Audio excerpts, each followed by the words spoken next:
আসসালামু আলাইকুম ভাই ও বোনেরা। আজকে আলোচনার বিষয় স্বপ্নে যদি কেউ শক্তি, ভিড় ও তিরস্কার দেখতে পায় তাহলে কি হয়। তবে পূর্বের মতো আমরা এখনও বলি যে একই স্বপ্নের ব্যাখ্যা ভিন্ন ভিন্ন হতে পারে, তা আপনার বয়স, পেশা, বিবাহিত নাকি অবিবাহিত, নারী নাকি পুরুষ ও আপনার বর্তমান পরিস্থিতির উপর নির্ভর করে। স্বপ্নে শক্তি, ভিড় ও তিরস্কার দেখার ব্যাখ্যা আমরা কিতাব থেকে যেটুকু পেয়েছি তাতেই আমরা বর্ণনা করেছি। এই রকম আরও স্বপ্নের ভিডিও পেতে আমাদের চ্যানেলটি এখনই সাবস্ক্রাইব করুন। আশা করি আল্লাহর অশেষ রহমতে আপনারা সকলেই ভালো আছেন, আলহামদুলিল্লাহ। স্বপ্নকে আরবি ভাষায় রুইয়া এবং ফার্সিতে খোয়াব বলা হয়।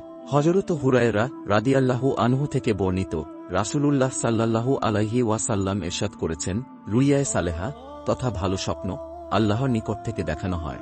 তবে স্বপ্নটি সত্য কিনা মিথ্যা হবে তা সম্পূর্ণই আপনার উপর নির্ভরশীল।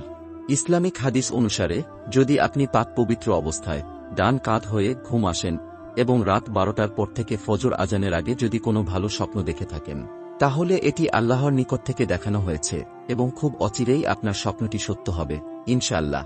স্বপ্নের এই ব্যাখ্যাটি আমরা ইবনে সিরিন রহমতুল্লাহি আলাইহি এর স্বপ্নের তাবির বই থেকে নিয়েছি। শক্তির কৃতিত্ব স্বপ্নে দেখলে, অর্থাৎ যদি দেখে স্বপ্নে তার শক্তি অর্জিত হচ্ছে তাহলে তা ভালো লক্ষণ। ভিড় সংক্রান্ত কোনো কিছু দেখলে স্বপ্নদ্রষ্টা শাসনকর্তা হলে তার সৈন্য বাড়বে, তার নাম হবে ও শাসন ক্ষমতা বাড়বে। ওই স্বপ্ন কোনো ব্যবসায়ী দেখলে তার আমদানি রপ্তানি বৃদ্ধি পাবে। যদি কোনো আহ্বানকারী বা আহ্বায়ক ওই স্বপ্ন দেখে তবে তার ডাকে অধিকাংশ মানুষ সাড়া দেবে। স্বপ্নে নিজের বিষয়ে তিরস্কার করতে দেখলে আল্লাহ তাআলা ওই দোষ থেকে তাকে বের করবেন ও মানুষের কাছে তার দোষহীনতা প্রকাশ পাবে। সূরা ইউসুফে আল্লাহ তাআলা বলেছেন, নফস অবশ্যই মন্দ কাজের প্ররোচক, তবে সেই নফস ব্যতিক্রম যার প্রতি আমার প্রতিপালক দয়া করেন।